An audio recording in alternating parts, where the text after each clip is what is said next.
السلام علیکم ناظرین، آج ہم دو ایشوز کے اوپر بات چیت کریں گے۔ ایک تو کرونا کی صورتحال سے نمٹنے کے لیے حکومت پاکستان نے جو ریلیف پیکیج اناؤنس کیا تھا اس کی کتنی مالیت تھی اور اس میں سے کتنے پیسے خرچ ہو گئے اور کتنے ابھی بھی خرچ نہیں ہو سکے اور وہ آئندہ مالی سال کے اندر خرچ کیے جائیں گے۔ آج پاکستان مسلم لیگ نون کی قیادت نے بھی کرونا فنڈ کے حوالے سے سوالات اٹھائے اور یہ کہا گیا ہے کہ آڈیٹر جنرل آف پاکستان سے آڈٹ کروایا جائے، ان کی جو رپورٹ ہے وہ پھر منظر عام پر لائی جائے۔ اور انہوں نے خدشے کا اظہار کیا ہے کہ جو کرونا کی مد میں انٹرنیشنل کمیونٹی کی جانب سے امداد یا فنڈ آیا تھا اس کے اندر کوئی بے ضابطگیاں ہوئی ہیں تو ان کو بے نقاب کیا جانا چاہیے اور ان کو سامنے لایا جائے۔ ایک بات تو یہ۔ دوسرا، پاکستان کی اقتصادی صورتحال کے حوالے سے اسٹیٹ بینک آف پاکستان نے جو اپنی کوارٹرلی رپورٹ جاری کرتے ہیں وہ رپورٹ جاری کی اور اس میں 3 بڑے چیلنجز پاکستان کی معیشت کے بارے میں بتائے گئے ہیں۔ ان پہ ہی بات چیت کریں گے کہ وہ 3 بڑے چیلنجز کیا ہیں اور ان سے کیسے نپٹا جا سکتا ہے، اور اسٹیٹ بینک آف پاکستان نے آئندہ مالی سال کے حوالے سے اس کے بارے میں جو رہنما اصول ہیں وہ کیا متعین کیے ہیں۔ پہلے بات کرتے ہیں کرونا فنڈ کے حوالے سے۔ تو پاکستان کی حکومت نے ابھی تک جو پچھلا 2019-20 اور 2020-21 میں جتنی بھی مختلف فنڈز آئے تھے یا حکومت پاکستان نے اپنی طرف سے اگر اس میں کوئی حصہ ڈالا تھا تو ٹوٹل فائنانس منسٹری نے جو رپورٹ ہے اس کا ڈاکومنٹ ہے اس کے مطابق 1240 ارب روپے اس کی مد میں رکھے گئے تھے، اور اس میں سے جو خرچ ہوئے ہیں وہ 875 ارب روپے خرچ ہو چکے ہیں۔ ان میں سے 510 ارب روپے کیش کی صورت میں خرچ ہوا ہے، اور مختلف آگے ہم بتائیں گے کہ وہ کیش کہاں کہاں اور کس مد میں امداد کی صورت میں دی گئی، اور 365 ارب روپے وہ مختلف حوالوں سے خوراک، ادویات، پیٹرول، ڈیزل اور اس قسم کے جو اقدامات کیے گئے تھے ریلیف کی مد میں جو ہے وہ دیا گیا ہے، اور اس طرح سے یہ 875 ارب روپے خرچ ہو چکے ہیں، جبکہ ابھی بھی کرونا فنڈ میں تقریباً 365 ارب روپے جو ہیں وہ خرچ نہیں ہو سکے اور بقایا ہیں وہ ابھی اس کے اوپر مزید خرچ کیے جائیں گے۔ ریلیف کی مد میں جو پیسے خرچ کیے گئے ہیں ان کی ڈیٹیل میں یہ بتایا گیا کہ خوراک اور ادویات کی مد میں 15 ارب روپے خرچ کیے گئے ہیں، اور پیٹرول اور ڈیزل کی مد میں جو سبسڈی دی گئی ہے، قیمتوں میں نہیں اضافہ کیا گیا ابھی پچھلے چند ماہ کے دوران، اور خاص طور کے پر یہ کرونا کی صورتحال تھی اس کے اندر نہیں کیا گیا، تو ان کو بھی اس میں رکھا گیا، اور اس میں یہ بتایا گیا ہے کہ تقریباً 70 ارب روپے جو ہیں وہ پیٹرول اور ڈیزل کی جو سبسڈی دی گئی ہے اس کی مد میں خرچ ہوئے ہیں، اور گندم کی خریداری اور کسانوں کو جو ریلیف دیا گیا وہ 280 ارب روپے کا ریلیف دیا گیا، اور اس طرح سے یہ جو ٹوٹل ہم نے اماؤنٹ بتائی تھی کہ 365 ارب روپے جو ہے وہ دیے گئے ہیں ریلیف کی مد میں۔ ابھی بات کرتے ہیں کہ کون سے ایسے ادارے ہیں جنہوں نے کیش کی مد میں یا دیگر حوالوں سے اس فنڈ سے بینیفٹ حاصل کیا ہے۔ سب سے بڑا تو نیشنل ڈیزاسٹر مینجمنٹ اتھارٹی بذات خود ہے، وہ کیونکہ تمام ڈیزاسٹر ریلیٹڈ جو فنڈ ہوتے ہیں اسی کے اوپر وہ چلتا ہے، وہ ہے۔ پھر جو ریونیو کے اندر جو ریلیف دیا گیا ہے تو وہ FBR اور فائنانس ڈویژن جو ہے وہ آتا ہے، اور جو پیٹرول اور ڈیزل کے حوالے سے جو سبسڈی دی گئی ہے وہ پاور ڈویژن کے زمرے میں آتا ہے، اور FBR اگین اس کے اندر انوالو ہوتا ہے۔ پھر ہیلتھ کے شعبے میں جو ہیلتھ ورکرز ہیں یا مختلف ہیلتھ ڈپارٹمنٹس ہیں ان کو یہ پیکیج کی فنڈز فراہم کیے گئے تھے۔ پھر پاکستان انکم سپورٹ پروگرام کی مد میں جو کیش پیسے دیے گئے ہیں وہ شامل ہیں۔ پناہ گاہیں جو قائم کی گئی تھیں جہاں پہ لوگ ٹھہرتے ہیں اور ان کو کھانا بھی فراہم کیا جاتا ہے وہ ہیں، اور یوٹیلٹی سٹور کارپوریشن کے اوپر جو سبسڈی دی گئی تھی تاکہ جو خوراک کی اشیاء ہیں وہ سستے داموں جو ہے عوام کو مل سکیں، تو یہ وہ ادارے ہیں جنہوں نے اس فنڈ سے بینیفٹ حاصل کیا ہے۔ اس کے علاوہ جو SME سیکٹر ہے اور جو ایکسپورٹرز ہیں اور ایگریکلچر سیکٹر جو ہے اس کو بھی خصوصی ریلیف دیا گیا ہے اور پیکیج اس میں شامل کیا گیا تھا۔ ان تینوں سیکٹرز کے اوپر تقریباً 200 ارب روپے مختص کیے گئے تھے۔ اس سائٹ کے اوپر SME سیکٹر کے لیے 51 ارب روپے مختص کیا گیا تھا، اور 2019-20 اور 2021 کے اندر یہ 51 ارب روپے جو وہ تقسیم کیا جا چکا ہے۔ ایگریکلچر سیکٹر کے اندر 49 ارب روپے رکھے گئے تھے، اور اس میں سے تقریباً کوئی ابھی 16 ارب کے قریب جو ہے خرچ ہوا ہے، اور 33 ارب جو ہے ہے کہ ابھی وہ خرچ کیا جانا ہے، اور جو ایکسپورٹرز کو ٹیکسز کی مد میں اور دیگر جو مالی امراض کے حوالے سے جو ریلیف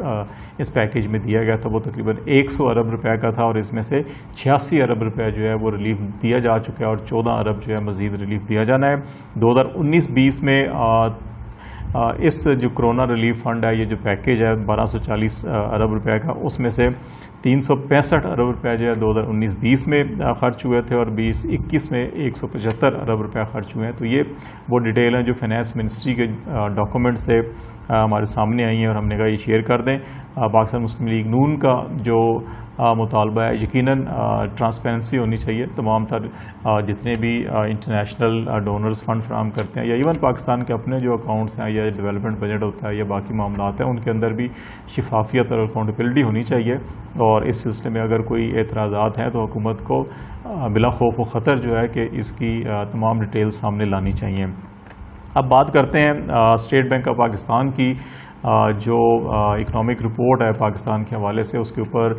جو پاکستان کی جو اقتصادی ڈیولپمنٹ کے حوالے سے جو اشاریے جاری کیے گئے ہیں نیشنل اکاؤنٹس کمیٹی میں، اگرچہ یہ رپورٹ اس سے پہلے مرتب کی گئی تھی تو ان کو تقریباً انڈورس کیا گیا، اور اس پہ اندر یہ انڈیکیشنز بتائی جا رہی ہیں کہ پاکستان کے اندر جو اکنامک ٹرن آؤٹ ہو رہا ہے، اور یہ جو گروتھ پروجیکشن کی گئی تھی وہ کوئی 3% کے اراؤنڈ جو ہے یہ کی گئی تھی، ٹارگٹ 2.1 اور 2.5% کے درمیان تھا، تو لیکن یہ مزید 3+ جو ہے 4 کے قریب چلی گئی ہے۔ 3 بڑے جو چیلنجز بتائے گئے ہیں اس میں، ایک تو سب سے بڑا چیلنج جو ہے وہ پاکستانی معیشت کے اوپر قرضوں کا بوجھ ہے۔ یقیناً ماضی کے اندر پاکستان کے اوپر یہ مسلسل ہر دور حکومت کے اندر یہ قرضوں کا بوجھ جو ہے یہ بڑھتا چلا گیا۔ پاکستان کی جو ریونیوز ہیں وہ اتنے نہیں بڑھے، ڈائریکٹ انویسٹمنٹ نہیں بڑھی، فارن ریزروز یا ترسیلات زر اس تیزی کے ساتھ نہیں بڑھی تھی جتنی تیزی کے ساتھ پاکستان کے قرضے بڑھے تھے۔ یہی وجہ ہے کہ موجودہ دور حکومت کے بھی جو پہلے 2-3 سال ہیں ان کے اندر جو قرضوں کی شرح ہے وہ کم نہیں ہوئی بلکہ زیادہ ہوئی ہے، کیونکہ اس حکومت کو بھی اپنی جو مالیاتی امور چلانے کے لیے مزید قرضوں کی لینا پڑا۔ لیکن ایک خوش آئند بات جو ہے وہ یہ ہے کہ ان 2 سالوں گزشتہ 2-3 سالوں کے اندر جو قرضوں کی واپسی کی شرح ہے وہ نسبتاً زیادہ ہے، پچھلے جو ادوار حکومت تھے ان کی نسبت شرح زیادہ ہے۔ پچھلے ادوار حکومت جو تھے پیپلز پارٹی کا یا پاکستان مسلم لیگ نون کا، تو ان میں کوئی 3-4 ارب ڈالر جو ہے وہ فورن جو ڈیٹ سروسنگ کے اوپر خرچ کیا جاتا تھا، لیکن اس دفعہ جو ہے کہ 2 سالوں کے اندر کوئی 23 ارب ڈالر خرچ کیے گئے تھے، تو یہ شرح زیادہ ہے۔ اس کو قابو پانے کے لیے یقیناً ہمیں ایک تو اپنے چادر کو دیکھ کر اتنے ہی پھونس سمیٹنے ہوں گے، کفایت شعاری کی کمپین پاکستان کے اندر ہونی چاہیے، غیر ضروری اخراجات اور کرپشن یا ایسی لیکیجز جو ہوتی ہے فنڈ کی اس کو روکا جانا چاہیے، نمبر 1۔ نمبر 2 جو ہے وہ جو ہمارے ریونیوز ہیں، ٹیکس محاصل ہیں، ان کا جو دائرۂ کار ہے وہ جو بیس ہے وہ وسیع ہونا چاہیے۔ ابھی ہمارے جو ٹیکس گزار ہیں ان کی تعداد بہت تھوڑی ہے، تو ان کو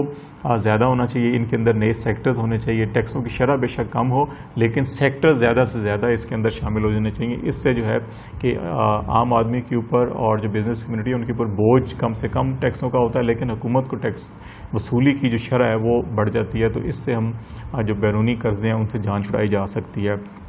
دوسرے 2 بڑے جو چیلنج پاکستان کی معیشت کو ہے، ایک تو مہنگائی کا، اس میں بھی تذکرہ کیا جا رہا ہے کہ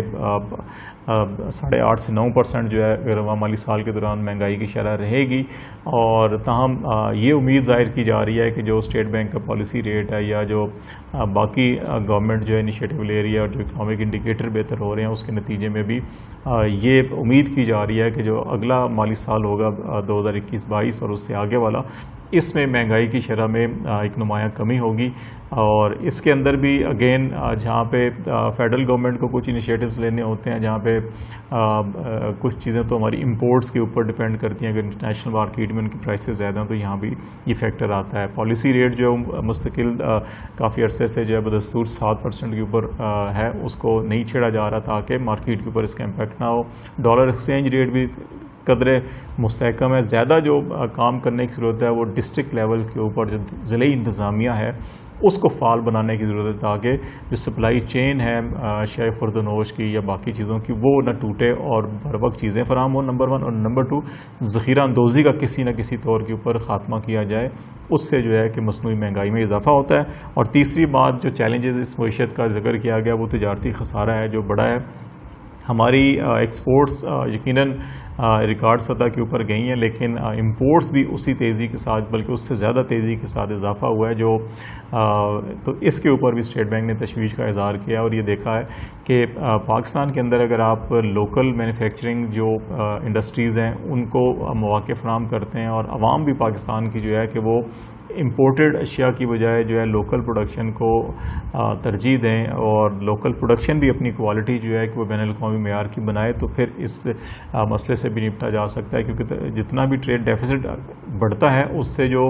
ہمارے فارن ریزروز کی پیمنٹس انٹرنیشنلی ہمیں انٹرنیشنل کرنسی میں کرنی ہوتی ہیں تو اس کے اوپر امپیکٹ آتا ہے. تو اس کو بھی لوکل جہاں پہ ایک طرف حکومتی اقدامات کی ضرورت ہے وہاں پہ عوام کو بھی جو ہے اپنی سادگی, کفایت شعری اور لوکل اشیاء کے اوپر ڈپینڈ کرنا ہوگا, اور پھر لوکل انڈسٹری کو معیاری اشیاء پیدا کرنی ہوگی تاکہ لوگ جو ہے بیرونی دنیا سے چیزیں منگوانے کی بجائے مقامی صنعت پر انحصار کریں اور لوکل اشیاء کی خریداری کی جا سکے.